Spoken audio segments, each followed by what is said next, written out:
It's like everything's at your fingertips. Yeah. And that really messes with our heads, I think, because you think about, you talk about like dopamine regulation, serotonin, all these different things, the chemical imbalances that a lot of people have in their brains. It's because we have these unnatural means of obtaining dopamine. You have hyper-stimuli, like video games, for example. I like video games, don't get me wrong.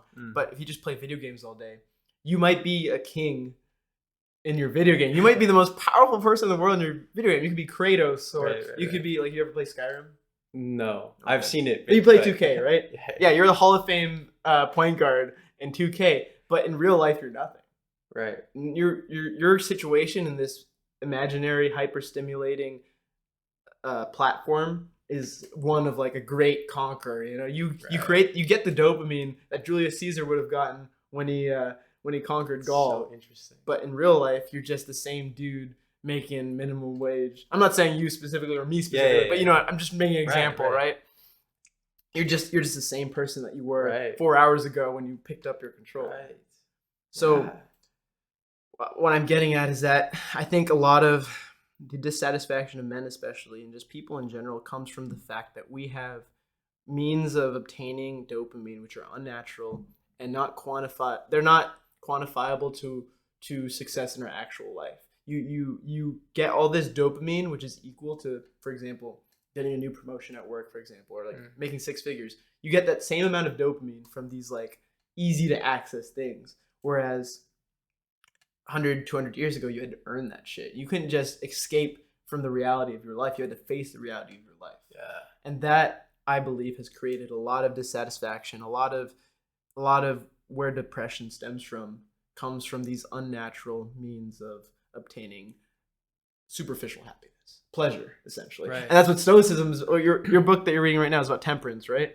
Yeah. That's what temperance is. Self-control is knowing that you have all these accesses to different types of gratification, but choosing to reject them. All right, welcome to episode 6 of the Warrior Philosopher podcast. This is the first Warrior Philosopher podcast where we do have we're recording it live. Well, not live, but we're recording through the camera. I'm joined today by a good friend of mine, Alex Lewis. We went to high school together. He actually has his own podcast, which is the Almighty Podcast. Shameless plug. Yeah, there we go. And we're just going to be discussing a little bit of practical stoicism today, along with his journey throughout. You know, he's a recent college graduate, computer science. He's also, like I said, running his own podcast as well. So we're just going to talk about his experiences with that, and a little bit of practical stoicism that we can use in our everyday lives. So really quick, if you can give everyone a little introduction into kind of what you're about, your brand, and all that. For sure. Yeah. Thanks for that intro too. Of course. Yeah. Where to start? So recently graduated this past June from university. My life has been in the job market right now, on the hunt. But I guess in talking about the podcast, the idea for it originally started in, I'd say like 2019. I like this idea of like trying to highlight like the unknown stories and journeys. It was always centered around like the thinking about, like, we always hear these podcasts and like these YouTube videos on successful people reflecting back on their like 20 years ago and where they started. And I was like, it'd be cool to like have them, for instance, in a podcast that 20 years ago and see their journey.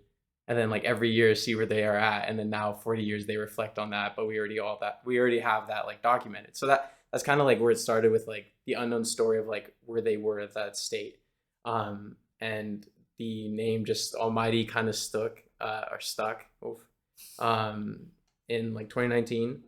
And it's kind of around like reaching our inner potential, like our full purpose, kind of all our mighty. That was kind of the idea. And plus, you know, it just, all the other names I had were pretty bad. I'm sure you had like a long list on like a notepad or something. I remember I still have like my little like idea notebook. Mm-hmm. And it was just a whole, one that comes to mind is like A's Dynamics, dynamic or something. It was like AZE, which is like a burning fire or something. Ah, gotcha. That was like, and that was one of the better ones, which is terrible. So I think Almighty sounds pretty good. Yeah, Almighty, I do like it. And then after like kind of rebranding and everything, it kind of it fits exactly like the story I want to have it portray. So yeah, so in I started the podcast in 2021. Yes, wow, 2021. It was my senior year, and actually, so I had this idea of doing a podcast for like a year Mm-hmm. up to that point, and then I was literally in class, and my teacher was like, I think we started talking about podcasts for Mm-hmm. whatever reason, and my teacher was like, I think everyone should have a podcast. Like everyone can go make one. Like you guys should have a podcast. And it was like for like a business class. It was completely off topic. Like I don't know why that got brought up. And then I was Right. just sitting there. I was like, damn, like she's right. Like why don't I start this? I've been wanting to start this for like a year, and I wasn't doing it. So I that's when I texted my friend who became the first person on my podcast, Brian Weisenkamp. And I was just like, yeah, I want to do this podcast. Let's do it. And we did it. And that's kind of where it started. It hasn't been the whole editing of podcasts and stuff has been such a slow process for me. I Mm-hmm. think it's just because like I just have like various interests right now. But definitely for the new year, I want to get that going more and seeing what you're doing and like how you just started this and are just creating episodes on a kind of regular basis, Mm-hmm. like with work and everything. Like it was, I think I texted you this, right? Like it's super Yeah. inspiring. I'm like, cause you just kind of go do it. Like I kind of get stuck sometimes in my like mind. Mm-hmm. For instance, like not starting the podcast for like a year. And it kind of prevents me from going at kind of a faster pace that I know I can go. So, yeah, but that's your kind of journey with this right now has been pretty inspiring. And, yeah, I guess that was a lot, but Oh no, that's good. from That's the good. um yeah, man, that's been kind of it. It's been fun doing the podcast though.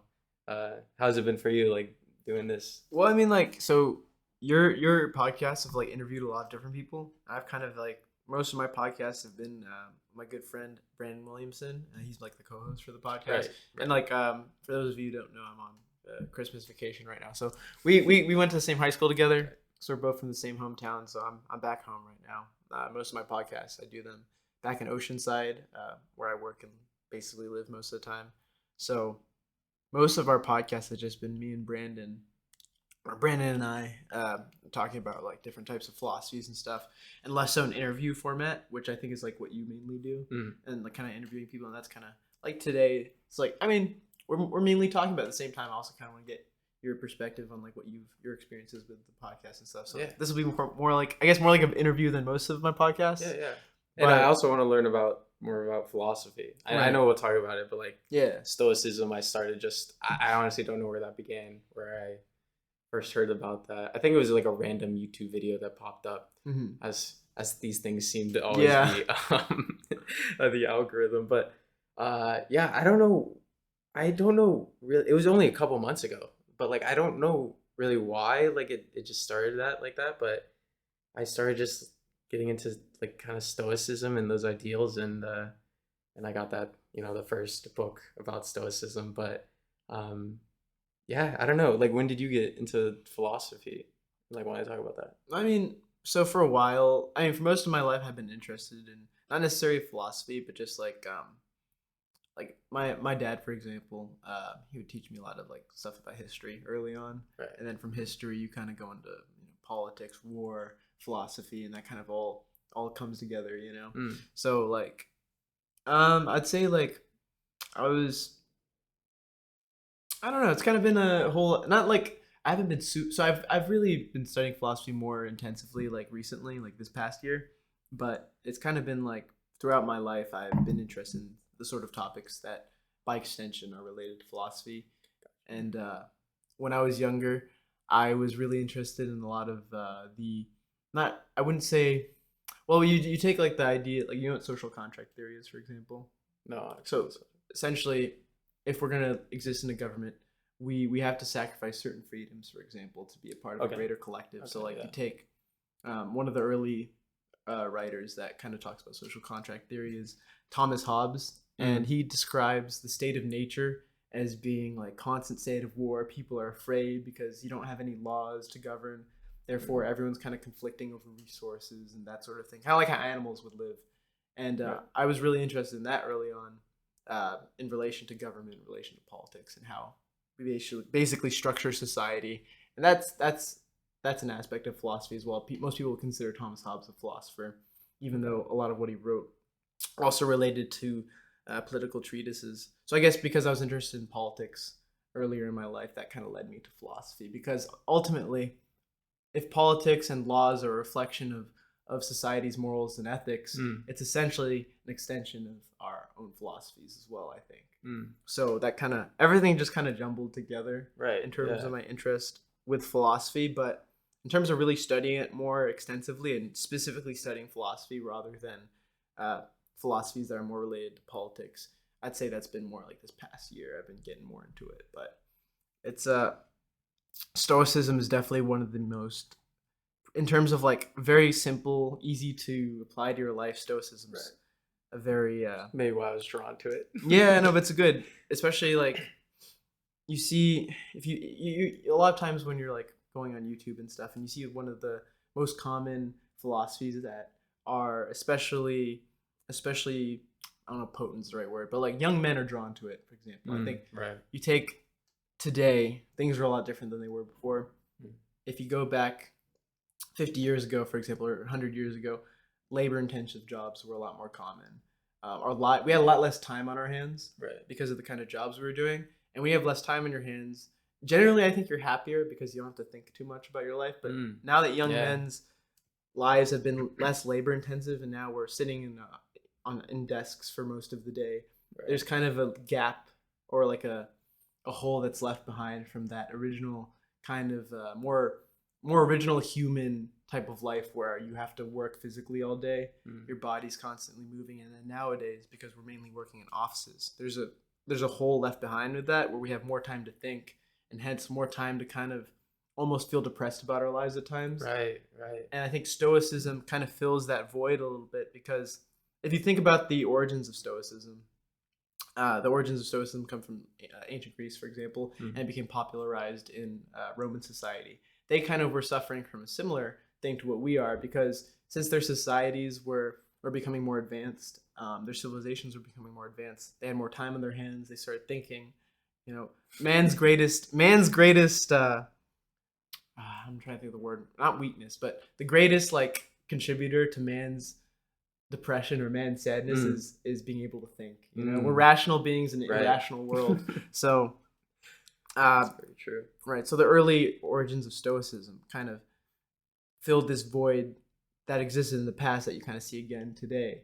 Essentially, when societies and civilizations become less reliant on physical labor, they have more time to think. They have more time to, they have less of a necessity to survive, and now they're living. You feel less of a purpose, because it's like, okay, I'm sitting down now. I'm not out hunting. I'm not out farming for food. It's less simple. And then you start to think, what the hell am I doing? And I think Stoicism kind of reinforces what our lives can be like in like more in just easier situations to live in, because we're in a civilization that's well formed. We have all our basic needs. If you need food, you go to the store, right? Like things are easy. And I think that because of the lack of physical necessity to grow your own food or hunt for your own food, or even if you're working at a factory, it feels natural. You're tired when you get back home. You don't have time to think about like, what's my meaning in life? You know what I mean? So I think that's why Stoicism's become really popular recently. Very true. Yeah, dude, that brings up a lot of things actually.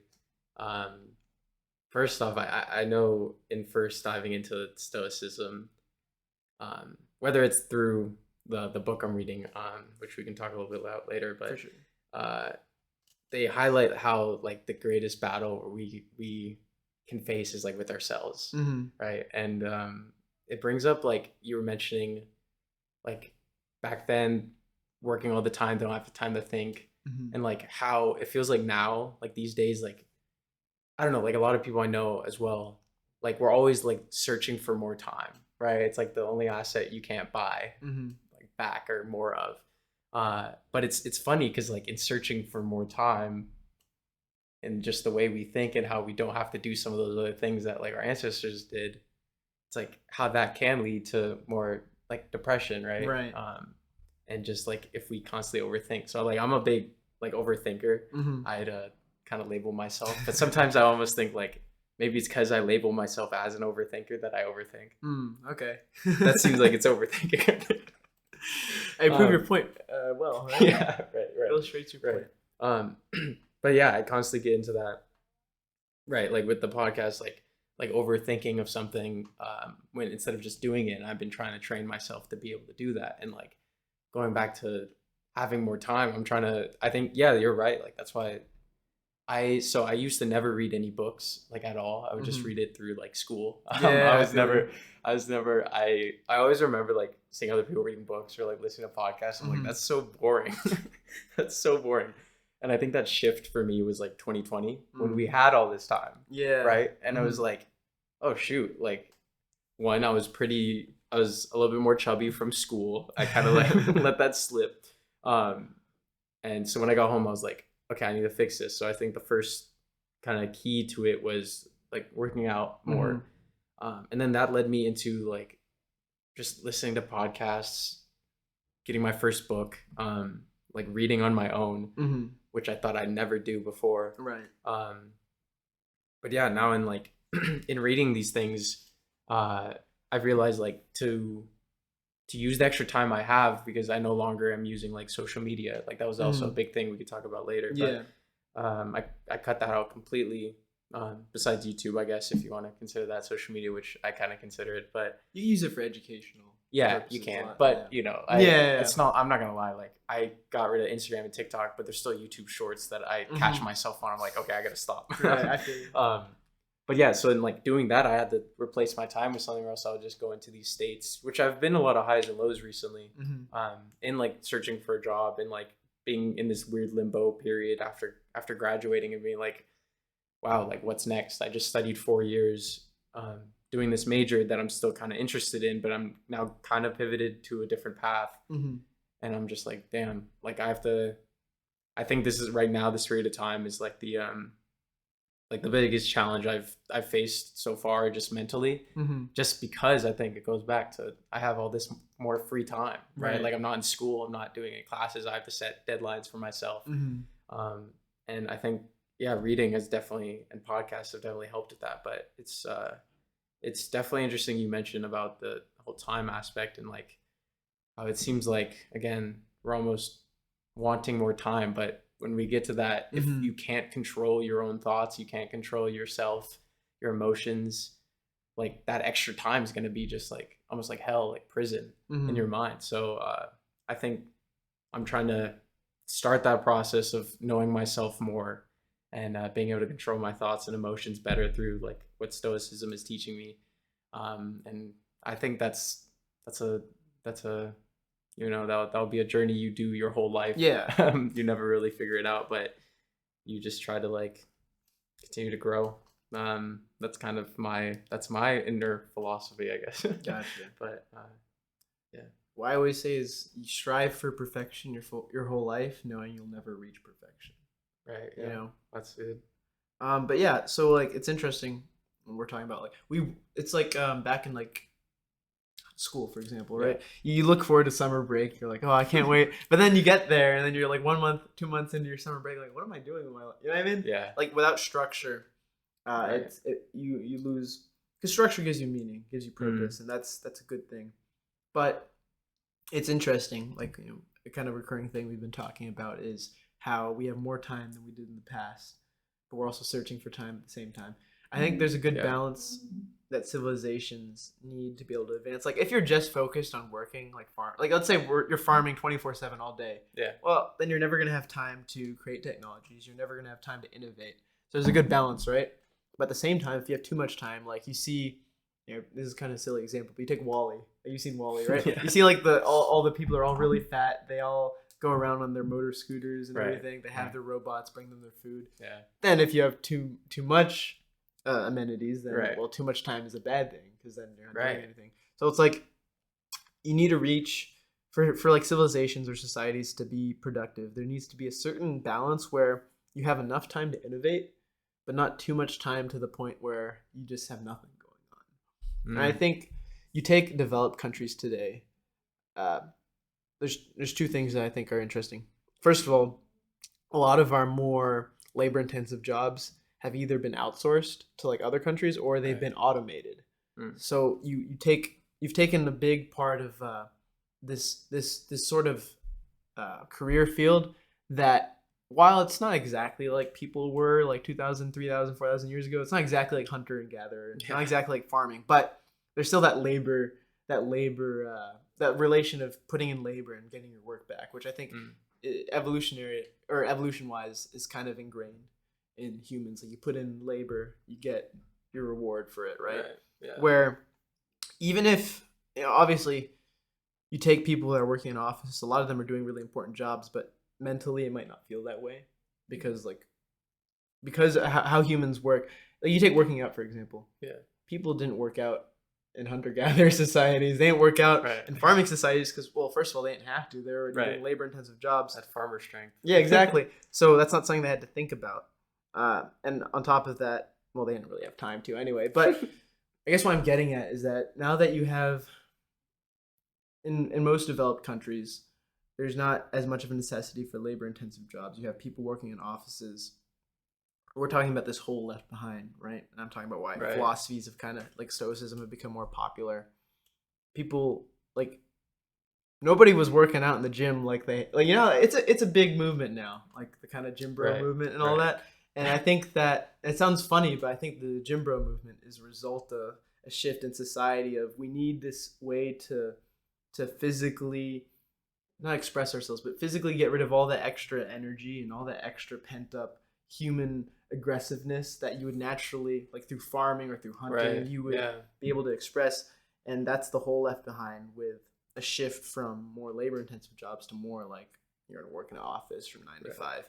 And I think the reason I'm bringing that up is relating to what you were saying. Now that you have, like, if you have less of a structure in your life, because you farm all day, you come home, you're probably not going to want to do anything. But 9 to 5, let's say you're working your job, right? Or you spent 9 to 5 in your case, like you're looking for the job, you're creating your resume. And when you get, you still have all this energy that hasn't been physically extenuated, right? So then you're like, well, what am I going to do now? And then I think that's where depression kind of comes in for a lot of people, because there's not this natural cycle that's been taking place for the past 10,000 years of human development. Maybe please have your attention. Our internet is currently down again. Our internet is currently down to the whole building.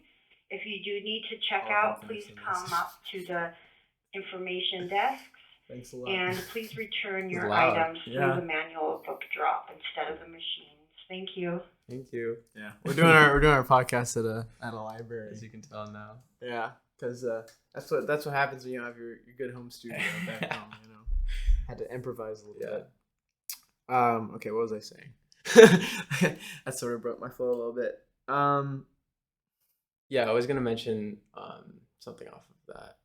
Let's regroup here. Yeah, you gotta see. Hey, that's what Stoicism's for, right? You gotta deal with the state of nature. If the state of nature brings you a distraction, tries to mess with your flow in life, you gotta respond accordingly. Right. Yeah. If you hurt your leg lifting, you hurt your knee squatting or something. Hey, gotta work around that. There you go. Yeah. That's Stoicism. Did you have something to go out? Or I can kind of go for it. I kind of forgot what I was saying. That kind of messed with my flow. I think you're wrapping up on where yeah. But yeah, and you were talking about like, so doing that 9 to 5 that I'm doing of like trying to find the job, right? Or like even just like working on my craft right now. I think a big thing was of like the highs and lows I would experience. Those low points, exactly like you said, like I was doing that like 9 to 5 routine and just doing this, doing design, like creative work. And then I had no outlet to go. I wasn't working out really. Like I would go like play basketball, for instance, just kind of shoot around just to get outside and go on a walk. But I wasn't like lifting weights or anything or really pushing myself physically. And I think honestly, like that really did lead. There was many times where I'd be done like doing what I was just drained mentally from the day. And I was just like, I still had this like kind of weird like energy, right? Like this, I didn't know what to do with it. and I was just kind of like just sitting there. I'm like, okay, I guess like I should just keep like working and try to like, find more jobs to apply to or something. And yeah, that was definitely that was kind of like a toxic, like almost going into like hustle culture type of thing that I was at, where it was like, I was almost thinking like, if I spent those extra 2 hours, like it would lead to more results, when that's not necessarily true. One thing I bring up with my uncle is kind of my like kind of life coach and sets plans for me and keeps me accountable. We talk about like the 80-20 rule, and it's like spending 6 hours, let's just say, like job hunting. Like, yeah, it's at the end of the day, it could be like I'm doing like a shotgun form of like just sending out applications, but like, is it really like those 6 hours? Is it really going to lead to the like a value of what like 2 hours of doing that like efficiently is going to do for me? It's like probably not. Like those extra 4 hours, yeah, I might find like a lot of more jobs, but in those 2 hours, if I stick to those 2 hours of doing that, like the value and the results I get from that might be, somewhat close to like the 6 hours of time, if that makes sense. Yeah, like the quality over quantity. Right. So when I did start going back to the gym, and one of the reasons, like, I just didn't want to pay for a gym membership, but fortunately my buddy has a gym membership. May I please have your attention? Oh my gosh, it looks bro. like the internet should be working again. We're not even using the internet. Is back up. I know. You may use our self-checkout machines as well as our automatic return machines. Thank you. I know. Yeah, so when my buddy did like he just started inviting me to the gym when he would go. Yeah, that was a super helpful time. He's out of town now, so I don't have an outlet right now. But it was super helpful, and like actually just going and lifting weights. And I'm not like a gym rat or anything like you're saying, like that gym culture. I'm not a gym rat. I always used to, when I was like a gym rat, I always saw it as like, I used to play hockey, so I always saw it as like the means to improving my craft in that area. Like just me personally, I love the benefits from working out and how I feel afterward, but it's nothing like I'm going to be like 6 days a week. And I have to acknowledge that, like, from just my past of trying to do like 6 days a week working out. And then I just burned myself out and just didn't do anything for almost like a year. I've learned like right now, start slow. I'm sticking with 3 days. I'm not worried about what I used to be of like keeping calorie count or anything like that. I'm just going, like, I'm just, like not judging, like I'm just going to go and like lift weights, and it just makes me feel good. Also, I hit the hot tub afterward, and that's honestly, that's your reward. That's my reward. Gotcha. Even sometimes if I'm just working out for 20 minutes, it's hot tub. It's hot tub for an hour. No, but but yeah, like that's honestly like a big factor. It's like we need that physical extenuation. Yeah, right. Like to release, and you being in a job that like a lot of physical. Yeah. Your kind of journey with that, you're super active. Do you think there's any other? You think that's like kind of necessary for a lot of people to kind of fill that hole that we've been talking about? Like, I know we talked about like philosophies filling some sort of your like some part of your time, but like I'm sure, or I guess I'd like to hear your response to this, but like, do you think it's always essential for people to have that physical outlet, and it can't just be like kind of filled with philosophy, for instance, or something like that? Like, is that like its own part? Like, do you kind of need that? I think you need both. So, interesting thing. I think if you're a self-motivated person and it's easy for you to kind of get out and work out, then I think it's actually more helpful if you have a less labor-intensive job. So you take someone who's working in the desk and they're not using a lot of physical energy, but they're super motivated. I think it's actually better to have that job, because then they have that extra energy to go out and do the physical work. Because the reason I mentioned that is my job. So recently, my job shifted a little bit. Okay. I'm getting ready for deployment most likely. So before I was working in an office basically, and I had a lot more energy to do like mixed martial arts and stuff like that. I haven't been training a lot recently. I've been like super tired. And it's not an excuse, but if we're gonna go into it. No, you gotta keep going. Yeah, I know I should. I gotta get back. Is important, though. Sure, but I gotta get back in the gym. It's been a while. I've been slacking there a good bit, but just for just to like explain the phenomenon I'm trying to describe. Like right now, my job is more labor intensive because I'm working with equipment now. I'm lifting a lot of heavy boxes. I'm setting up stuff. I'm doing like a more traditional, like what we're describing, right? And I go home and I have no energy to like do. Okay. And like of course it's all mind over matter. So I still have this job. It's not going anywhere. So I got to just buckle down and go to the gym anyway, right? So that's something I got to do. But it was a lot easier. I think that's a better way of describing it. It was a lot easier for me to train and work out when I wasn't doing a labor intensive job. So I think it's easier. If you're a self-motivated person, you're going to go work out anyway. You're going to go train anyway, mixed martial arts, whatever. I think it's easier to do that if you have a less labor-intensive job, and it becomes a little bit more difficult. Because I come home after my doing a labor-intensive job, and I'm like, I feel fine just relaxing the rest of the day. I'll feel like an asshole if you take school, for example, where it's not super labor-intensive, right? You're learning. Yeah. I'll go home from school, and if I don't do anything the rest of the day, I will feel like a piece of shit. But if I come home from working, doing more labor-intensive stuff, then I don't feel like a piece of shit if I just relax the rest of the day. So it's like that's interesting. It kind of there's pros and cons. Is what I'm trying to say. You know what I mean? And like because I know my buddies who are doing 9 to 5 practically.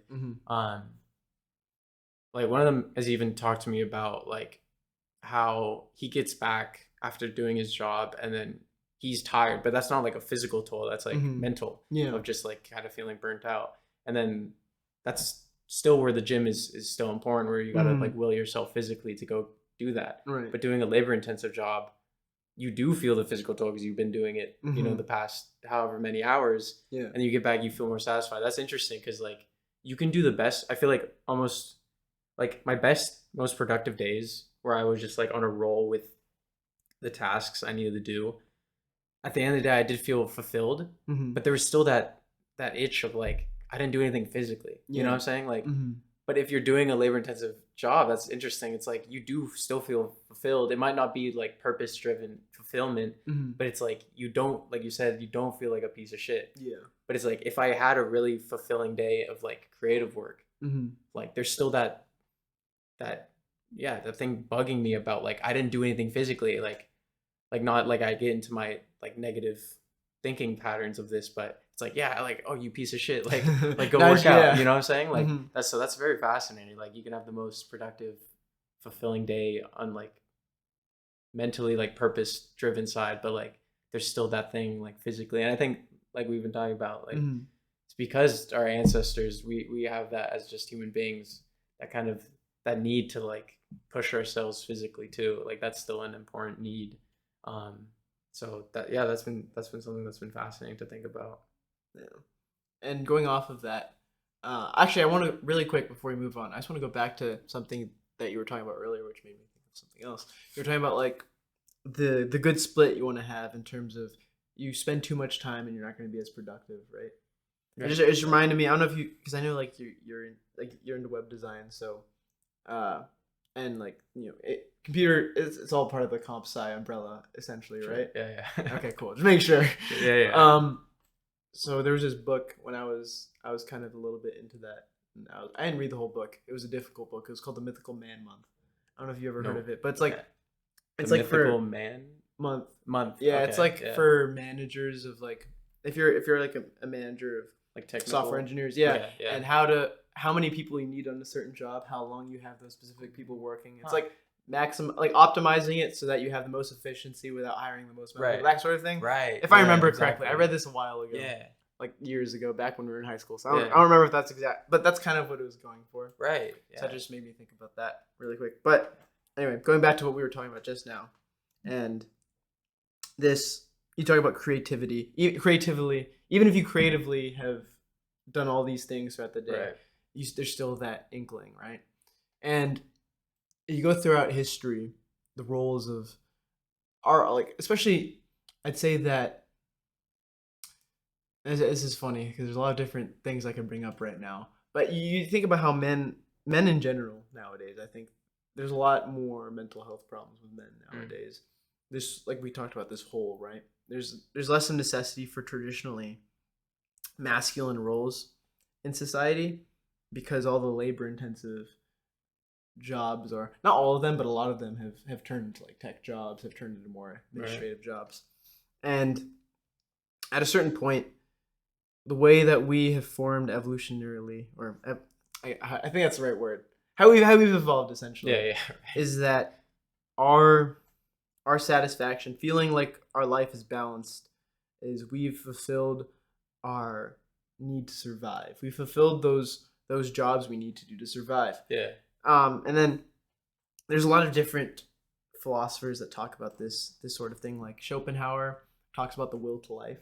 And he talks about how everything we do, whether it seems altruistic or not, is done in an effort to survive. So somehow, even you, like, let's say you go to volunteer at a homeless shelter, right? Somehow that's related to you just wanting to survive. So his claim is that the reason why so many people have become more and more dissatisfied with how life has become is because people don't have to survive anymore. People, all the basic survival needs, like creating food, obtaining shelter, it's done by somebody else. Because we're all dependent upon someone else for our survival, essentially. We're dependent upon the construction worker who decides to build a house. We're dependent upon the farmers who decide to make the food. We're dependent upon the doctors who create our, or administer our medicine, I should say. And there's this kind of relates to nowadays. You think about, there's 3 types of kind of gratifications, right? There's like the short-term gratifications, which come from like eating food, eating a chocolate cake. Like little, quick things, easy things. And there's like the kind of more long-term gratification stuff. Like let's say, like so basically the short-term gratification stuff, it's easy, right? Pretty easy to get for the most part, at least nowadays, which I'll get into. You have your mid-level stuff, which might be, me personally, one of my goals. I want to be 170 pounds. I want to get like bulked up, like muscle wise, right? So that's a kind of like, it's going to take a while to get there. It's not going to come in a week or a day, but it's like you can quantify that. Like, okay, once I reach that goal, it's done. And there's goals that you'll never completely fulfill, and they're just meant as something to aim at. So like we talk about, like what I said earlier, aiming for perfection your whole life, knowing you'll never reach perfection. So like if you say, I want to be, and this is just an example, right? But let's say you say, I want to be the strongest man in the world. Realistically, you're not. It's just, I mean, there's a slight percent chance, but realistically, you're not. But you have to believe you can be the strongest man in the world, because then even in the pursuit of being the strongest man in the world, you might be the 100th most strong man in the world. You'll get somewhere close to that, which will still bring you a great amount of rewards, right? That's the whole point of long-term goals. Now, the issue is that nowadays, all those short-term easy goals, those used to be more difficult to get in the past. Like getting food, for example, if you go back far enough, that wasn't easy. It was hard because you have to farm your food, you have to earn it. You have to hunt for your food some days. Sometimes you go days without eating, and finally you kill a deer, and that's got to, like, imagine the euphoria. You're hungry for like 3 days, no eating or anything, and you finally catch that deer. Imagine how that tastes too. It's just like it's so tastes like victory, right? But now it's like, oh shit, it's 10 p.m. I don't want to go out. DoorDash. It's like everything's at your fingertips. And that really messes with our heads, I think, because you think about, you talk about like dopamine regulation, serotonin, all these different things, the chemical imbalances that a lot of people have in their brains. It's because we have these unnatural means of obtaining dopamine. You have hyper-stimuli, like video games, for example. I like video games, don't get me wrong. But if you just play video games all day, you might be a king in your video game. You might be the most powerful person in the world in your video game. You could be Kratos, or you could be like, you ever play Skyrim? No, okay. I've seen it. You play 2K, right? Yeah, you're the Hall of Fame point guard in 2K, but in real life, you're nothing. Your situation in this imaginary hyper-stimulating platform is one of like a great conqueror. You get the dopamine that Julius Caesar would have gotten when he conquered Gaul. So interesting. But in real life, you're just the same dude making minimum wage. I'm not saying you specifically or me specifically, but you know what? I'm just making an example, right? You're just the same person that you were 4 hours ago when you picked up your control. So what I'm getting at is that I think a lot of the dissatisfaction of men, especially, and just people in general, comes from the fact that we have means of obtaining dopamine which are unnatural and not quantifiable to to success in our actual life. You get all this dopamine, which is equal to, for example, getting a new promotion at work, for example, or like making 6 figures. You get that same amount of dopamine from these like easy to access things. Whereas 100, 200 years ago, you had to earn that shit. You couldn't just escape from the reality of your life. You had to face the reality of your life. Yeah. And that, I believe, has created a lot of dissatisfaction. A lot of where depression stems from comes from these unnatural means of obtaining superficial happiness, pleasure, essentially. Right. And that's what Stoicism is, or your book that you're reading right now is about temperance, right? Yeah. That's what temperance is. Self-control is knowing that you have all these accesses to different types of gratification, but choosing to reject them. The first quote in your book, if you could just pull it out really quick. Yeah. Because it's by Epictetus, and I have something good to say about it. Oh, yes. Yeah. Is it over here?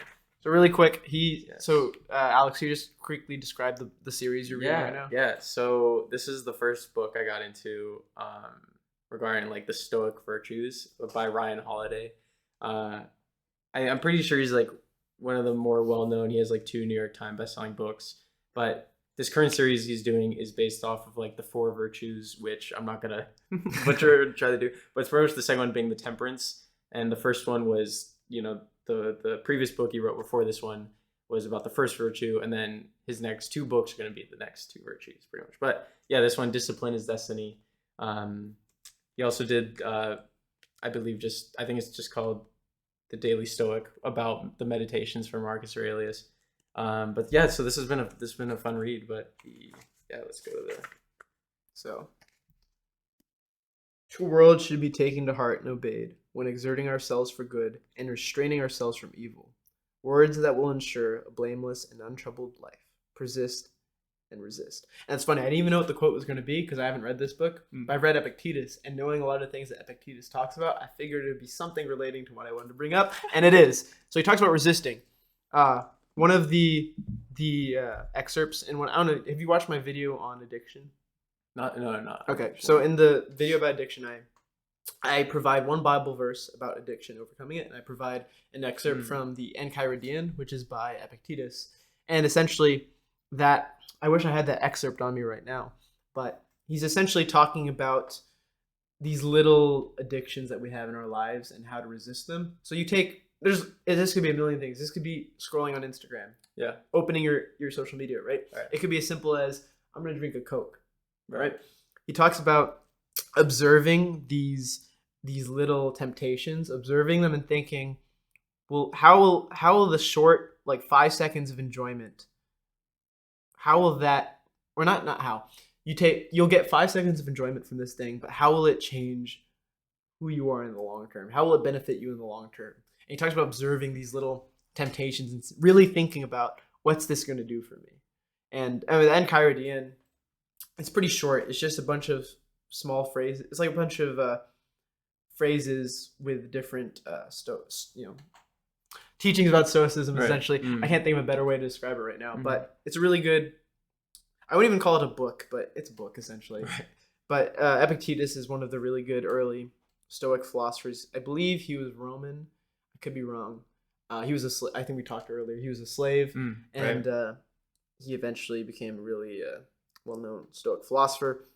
Definitely recommend that at some point. Read the Enchiridion. But anyway, Epictetus in general, and you saw through that quote, talks about resisting these things that aren't going to be beneficial towards us. Persisting, right? And in a world, especially in developed, pretty much only in developed countries, do we have this phenomenon, because a lot of countries throughout the world are still surviving. And that's something that we don't realize in our little bubble. Like people in Africa, people in a lot of countries in Asia or the Middle East are either existing in a constant state of warfare, they're existing in a constant state of famine, disease.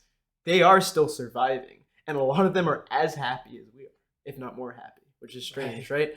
Because, I mean, obviously, the people who are actually starving aren't going to be happy. But if it's someone who's not starving, but they're getting just enough food for their families, the dad or the mom that comes home after working all day just to see their kids smile because they brought just enough food for them to eat, that's got to feel greater than a parent ordering DoorDash because, you know what I mean? Like those little ways of surviving, because it relates more to our core human evolutionary structure. Right. So those people a lot of times are a lot happier than people in developed countries. Right. But they're still living in that constant state of survival that is not present in developed countries today. And they don't have the same accesses to all of these harmful things to your mind. Like Right. social media. Social media doesn't have to be a bad thing, but it could very easily become a bad thing. It could very easily become, okay, I'm just going to check to see if my friend messaged me on Instagram. It's like, oh, this is funny. This is funny. Right. And then before long, The you're amount spent of 2 times hours, that's happened, bro. right? I go to look up something and then all of a sudden I'm scrolling. I'm like, exactly, the explore page, right? Right. So with all these hyper-stimulating, or video games, whatever, all these hyper-stimulating, I guess we'll call them, I don't know what to call them exactly, but all these stimuli. Yeah, hyper-stimuli can really misdirect and really fuck up your brain to the point that you're not getting happiness or you're not getting pleasure the right way you should. You shouldn't be seeking these easy ways of pleasure. The only, like, you take Stoicism, for example, and the antithesis, or the opposite of Stoicism, a lot of times Epicureanism. Epicureanism is placing pleasure as the highest good. But even within Epicureanism, they talk about different kinds of pleasure. They talk about the pleasure from doing things that might be fun early on, like getting drunk and wasted. But then it's like, well, what's really changed? For it, yeah. And then the good kind of pleasures, which should be like friendship, for example. Getting along with people, finding people that you can really bond with, right? Yeah. That's a good kind of pleasure. But today, there's too much access to these short-term gratifications, these short-term pleasures. Just look at how much sugar there is in everything, you know, and you'll see like what the hell's going on. Yeah. It's crazy. The word, honestly, pleasure has almost like evolved, right? Like when you think of pleasures now, you think of like short-term things. It's like we don't think of it as this like super gratifying pleasure of like, right, like coming home and being able to feed your kids or something like that.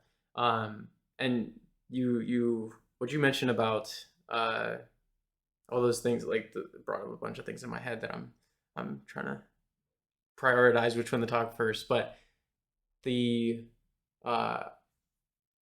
idea of like, if I go on Instagram and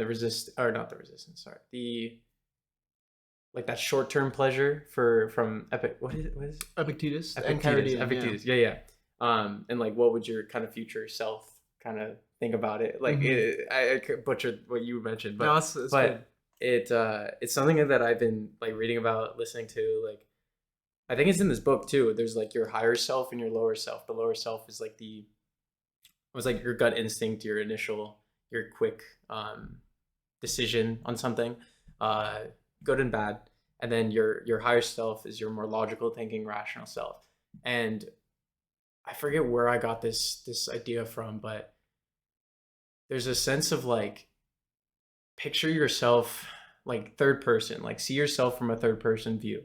And I'm sure like you've seen this too. Like if you see someone like scrolling through TikTok or Instagram, like what does that make you like feel? Like you see them just like on their phone just doing that. I'm like, wow, that's like weird. That's like kind of depressing.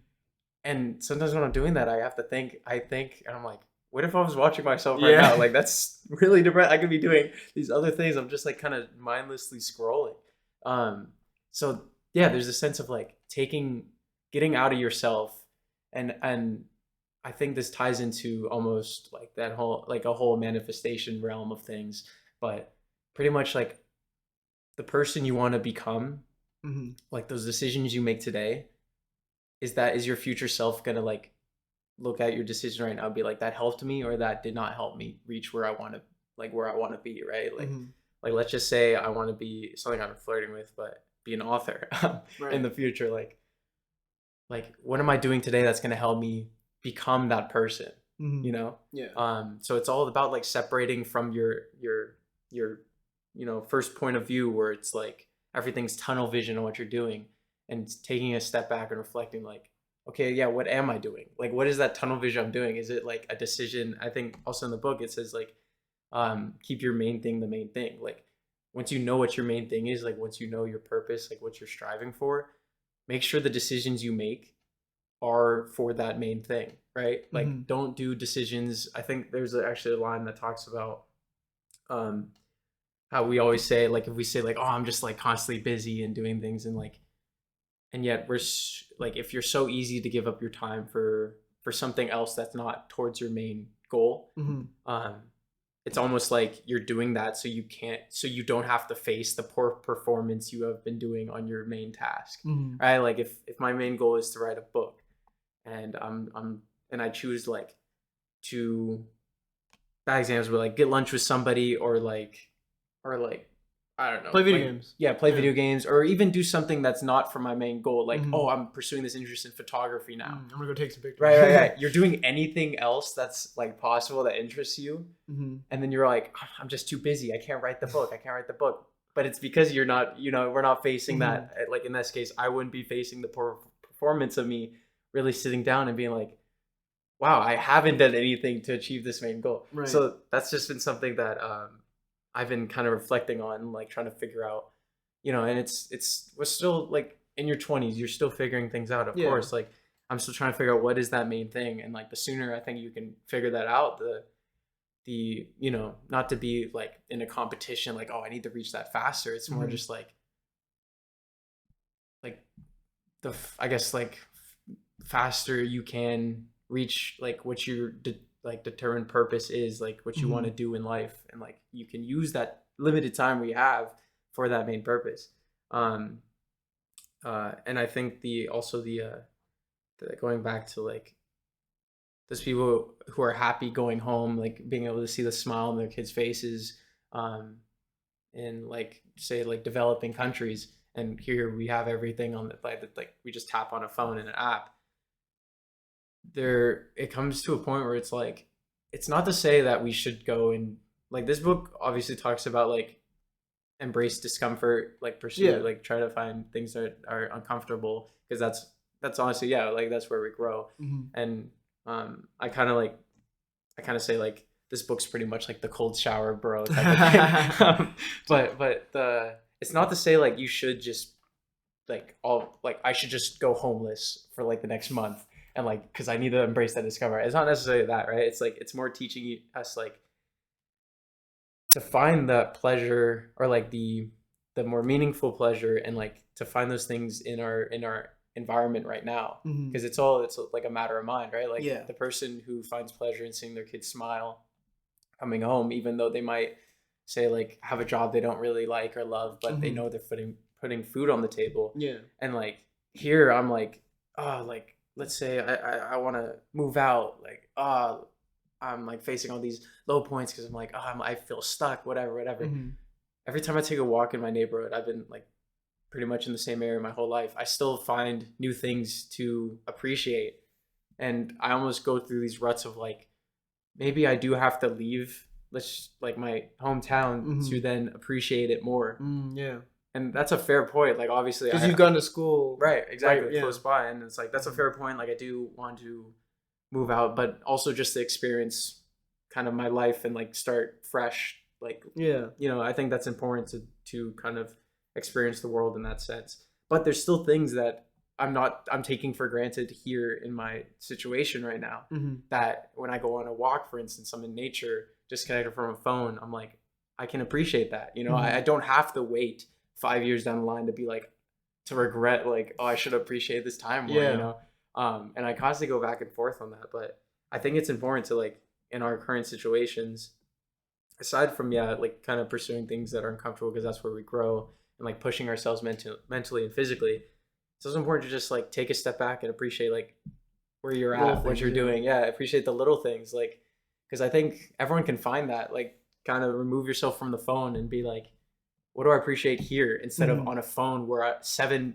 billion people, 8 billion people's problems are all on that phone, and I'm seeing like other people's satisfaction, everything. Like we're not meant to be that connected, like we're not meant to have the weight of like all these people's problems and like joys and everything on like so easily accessible, like where we forget about our own joys. You know what I'm saying? Or like our own problems to figure out that we're kind of neglecting. But yeah, man, it's beauty in the struggle, ugliness, and success. There you go. I love yours.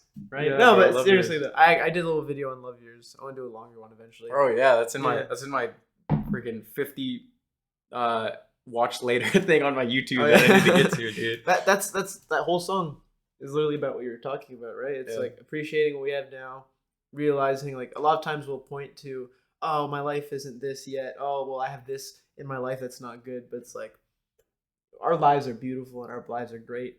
And there's always someone who has it worse. And that's not to discount your own struggles, but that's to say that we have a lot of things to be grateful for. Right. And if you live a life of gratefulness, ultimately good things, you'll attract better things into your life. Like I was watching this video the other day, and I'll get back to our main point that we're talking about. Yeah. But I was watching this video the other day, and it was this Twitch streamer, and there's this Twitch video game streamer, I think, and she was complaining like, I asked so many times for you guys to subscribe and donate, and none of you have done it. Right. And then there's this dude just grilling, and he's like, what? Oh, you didn't donate. Can't get that money back. You know, like he's just like so grateful that he would do it. He's like, no, I don't want the money. Yeah, I mean, gratefulness attracts good things. And not feeling grateful, I think. I mean, evil people will still get evil things, but like, I mean, good things because they're evil. But like at the same time, they're not really going to be happy with those things that they get from being evil, being unjust. You know. Yeah. But the thing I was going to bring up is Friedrich Nietzsche. He used to always say to my loved ones and my closest friends, my closest families, I wish suffering upon you. Because suffering is the greatest thing that can happen to you. Because only through suffering can you grow and really appreciate things for what they are. And that's a guy who suffered a lot, Nietzsche. Like he had like, he eventually went insane because of syphilis or something. But he had a lot of like childhood illnesses and shit. Wow, yeah. So he really suffered, and he was like, that's the greatest thing that you can have happen to you is suffering. You know? Right, yeah. So, you know, and this book talks about Franklin Roosevelt, right? And his condition, and how there was a quote that was like, he was, I don't have it marked, but it was pretty much like he has a second class, second class wisdom. Like he's not like first class wisdom. He's not like wicked smart like that. It's like second class, but his first class temperament. So it's like through all the hardships he faced. He was crippled pretty much. Yeah, right. Through the hardships he faced, he was able to be such a great leader because he had that first class temperament, even though he was not like first class, like Einstein, first class. Yeah. Wicked smart. Well, a lot of the greatest leaders, I think, aren't geniuses. They have a, like, you ever watch, this is a silly example, you ever watch Peaky Blinders? No, bro. It's always been recommended. Never mind. It's always been recommended. I was going to mention something. Anyway. No, sure. What if someone... Well, ask the audience. Sure. Well, Thomas Shelby, the main character, he's not like the smartest dude. He's just a working class dude. But he has a few. I think the best thing as a leader you can understand is understanding people. You don't have to be the smartest person in the world. If you understand people, like what people want and how to manipulate that for your own benefit, then you could be a very effective leader. Because if you understand how to motivate your subordinates, for example, that's the most helpful thing. You understand what motivates them, then you know what to tell them, you know how to talk to them. Because some person is going to respond well to yelling and like, you got to get your shit together. Somebody will respond to that. Yeah. Certain people do. But then other people just cower and just wilt. And some people you have to kind of like be more gentle with. Different people are motivated by different things. Some people are motivated by reward. Some people are motivated by fear of punishment. It's different for everybody. And knowing that, understanding that is oftentimes what makes a great leader. Understanding people. So you don't have to be the smartest person in the world, like you're saying. Second class wisdom or something like that. Right. First class temperament. Right. If you're able to take a step back and really look at people, understand what has them ticking. You know, that's the most effective thing you can have as a leader, I think, and a very underrated skill today. The understanding of psychology. Just imagine how, if you really understand people, imagine how much that's going to help you in dealing with people and being able to, if you're like a manager, being able to manage all these different emotions, make sure people don't get too angry, stuff like that. It's, it can be really effective. Yeah. It's like one thing to like going in, your book you're mentioning, right? Like being a technical manager. Yeah, the Mythical Man Month. Yeah. Which I don't even know how the name of that book correlates. Well, it's like, so in a month you have a certain amount of, like in a month you have a certain amount of people working on a project, a certain amount of time each person's working on the project, and how to optimize the most efficiency with the least amount of people, because you don't want to have to pay for too many people to work and stuff like that. You know what I mean? Oh, I see. Yeah. And yeah, it's one thing to be like, I want to be a manager because like the pay raise and stuff. But then like I've heard people like when they get to that point, like it's not like a quick thing. Like some people don't want to be managers because of that.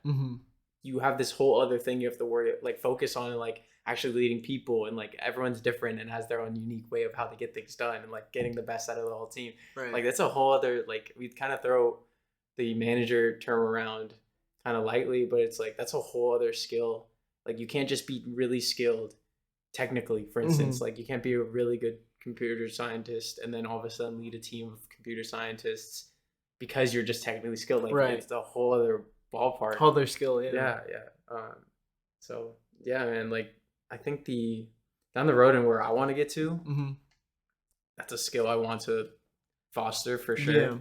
And honestly, I could say like, yeah, like now, like it could be like, oh, like, cause that's where you can make a lot of money. But like down the road, it's just, I think coming together as a group and like building something that's, again, like fulfilling, like that's fulfilling in a great sense where you're kind of doing, cause right now a lot of my stuff is like by myself. Right. And like, I'm eager to start actually collaborating with other people and like working with a team.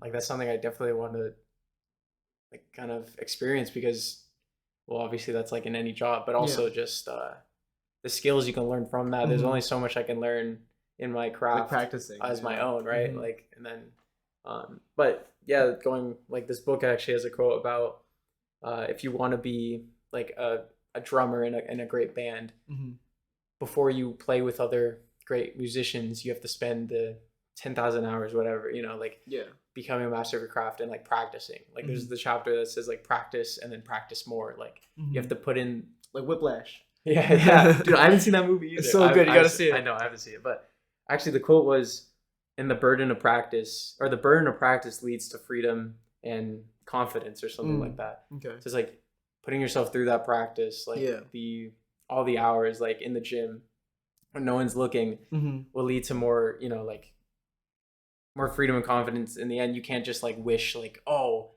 like I want to be a part of the team and then I'll learn. Yeah, like, you got to win the battle. Like in The Art of War, Sun Tzu says, the good general wins before he's even set foot in the battlefield. The bad general goes into the battle hoping he's going to win, you know? Right. And then there's another thing. The Spartans they wanted to train so hard that their training seemed like the real war, and that the war seemed like they wanted to train so hard that when they actually went to war, it was like, this is easy. This is nothing compared to how we were prepared. And was it the Spartans or where did I get this from? I'm trying to consume so much. It just becomes bundled, but it was someone leading an army where it's like, if the conditions were not right, like with their gods, right? Like, like it was a really serious thing about like, if the conditions were not right, they would just like leave the battle or like. It was true for a lot of different. The Greeks definitely had this. The Romans, just any kind of pantheistic religions where they try to discern from like the weather or through animal sacrifices. Like the Romans would like they would read the entrails of sacrificed animals and be like, these entrails are fucked up. Don't go to war. You know, so it's definitely a common. So fascinating. Yeah, it's a common thing. But it is all that sense of like being confident before you start, like not winging it. Like you're definitely you gotta know you're gonna win when you go in. You know what you're doing, especially in battle, right? Like, shoot, I wouldn't want to go to battle and be like hesitant, like 50-50. But you also don't want to plan too much to the point that if your plan doesn't go right, like you should plan, but you should have lots of different plans. Because let's say you go into battle to determine like, oh, it's going to go exactly like this because I've planned for it, and something goes wrong, you're like, fuck, what do I do now?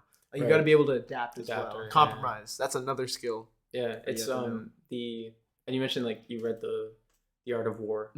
I want to read what's on my wish list, which is my next book to get probably after this one. But it's the War of Art. I don't know if you've heard of that. I don't think so. The War of Art. The War of Art. Yeah, by Stephen Pressfield, and I've been listening to a lot of podcasts with him. Yeah. On different shows. But yeah, it's he released in like 2002. And his story is quite incredible. Like his first book he published when he was 52. Oh shit! And he did all sorts of things. I think he was in the army, and then he became like a truck driver. Okay. And he was always doing Renaissance man. Yeah, and he was always like self-sabotaging though. You know, he's like, and so he always talks about this idea of resistance and going back to like, if I want to be an author, like, and like doing all these other decisions and not actually just sitting down and getting to work, like, you know. And so he talks about this resistance he faced for like 20 years until it just broke. And then he was like, okay, I'm just going to do it. And he happened to be like in his 50s and he released it. And now, I don't know how old he is, but ever since his first book at 52, he has 20 books or something like that. He just had to break that first barrier. Yeah, exactly. Yeah. But he just talks about this idea of kind of resistance, and also kind of facing the conflict you have in yourself, like facing that inner conflict, and winning the battle with yourself, the internal battle, the internal battle, which in some ways, like you do have to be confident in your abilities, but also have a sense of like being able to adapt, like have a sense of like having an open mind, ready for whatever challenge you might face in that journey. Like, you know, starting a podcast, like, you don't know, and it's different than going to war. You can maybe psych yourself up like before a body's like, I'm going to battle or something. But it's like you kind of just have to go, right? You can't overthink that to the point where it's like you try to every decision you make, you try to like, because then it creates an action if you're just thinking about it. Creates that resistance again. Like, and he said like any initial decision we have is always instantly faced with like resistance. So like me like doing a YouTube video or something, like, oh, like what will people think about it? Instant resistance. But and you get a lot of like, I mean, I've gotten a few negative comments already, you know, it happens, you know? And you can't you just gotta like, because the biggest thing that stops people from becoming creators on like these different platforms is they can't deal with negativity. You know, you just have to like how I deal with it generally is I just make fun of it. Like, you know, like I'll just have fun with it. Like some guy the other day, he's like, on my Dakota video, he said, I prefer a narrator whose balls have dropped. And I was like, well, I can drop my balls in your forehead. I just have fun with it. Someone said that? Yeah. Damn, man. I know. So mean. Hurting my head. Yeah. But yeah, it's like, did you ever before have like, you, that kind of like hurt more, like you took that more to heart than now? Like, I know like, a reason why I didn't start my podcast. Yeah. Like the reason like 2 years ago I didn't start anything was like, I did have a fear of that, you know, before like releasing music and then the podcast. Like I did have a fear of like how people judge it. But now after doing that, it becomes easier where I'm like, I do face that little resistance. But I'm like, it's not going to be, the cost of not doing it is greater than the cost. And like how many of those people are actually doing anything themselves? Right. Yeah. Like, are you gonna let someone who's a loser, like, you know, tell you your shit sucks? Like if they're spending energy, then they're probably not actually what you're doing. Anyone who's like criticizing what you're doing is probably not, like you said, they're spending energy criticizing you. They're not doing anything for themselves. Right. They thrive off criticizing others because other people being successful just reflects back onto them how little they're doing with their lives. You know, and like. I probably should be more like helpful with people that like say stuff like that and be more like, all right, that's your opinion. Well, I hope your life gets better rather than just fucking around and be like, I'm gonna drop my balls on your forehead. I should be a little more positive, but I don't know. I haven't faced, like I'm not in a platform to face that yet, but I think like I'm a big believer. Like because I used to get into little fights, like a lot of basketball, like on Twitter and stuff, on Instagram. And I'm just like, I go back to some of those comments because I think Instagram has like a filter feature. Yeah. And I would look at them. I'm like, wow, this is like kind of sad. Like, it's like not just because like this guy was obviously so like this guy was just like spreading hate and negativity, but like I chose to respond to that. Like, it's like I might as well just I think in the future now it's like I'm not gonna waste my energy on that stuff. But sometimes it's hard to someone gives you an assist. That great to come back with the comeback. I don't know. I have some pretty good spats that I've already started in my comments. There was some of them I don't respond to, and some of them I'm like, I think I can turn this into something. I honestly love going through YouTube comments. They're so entertaining. Yeah, because it's not like Twitter where it's like Twitter can be like toxic. Toxic. But YouTube, some of the comments are just funny. Yeah. Like on videos, I always go through comments. But I don't want to hold you too long because I know you got something to do. Yeah, bro. Soon, actually, but I do have to roll. But yeah, it was great having you on. I hope to have you on again in the future. Yeah, I would love to. This is making me want to get back on the grind. But also I want to do more, like kind of just like reflective podcasts. You know, like kind of just reflect on life more. You know, I think it's always nice. And again, like documenting a journey. Yeah, like being able to see.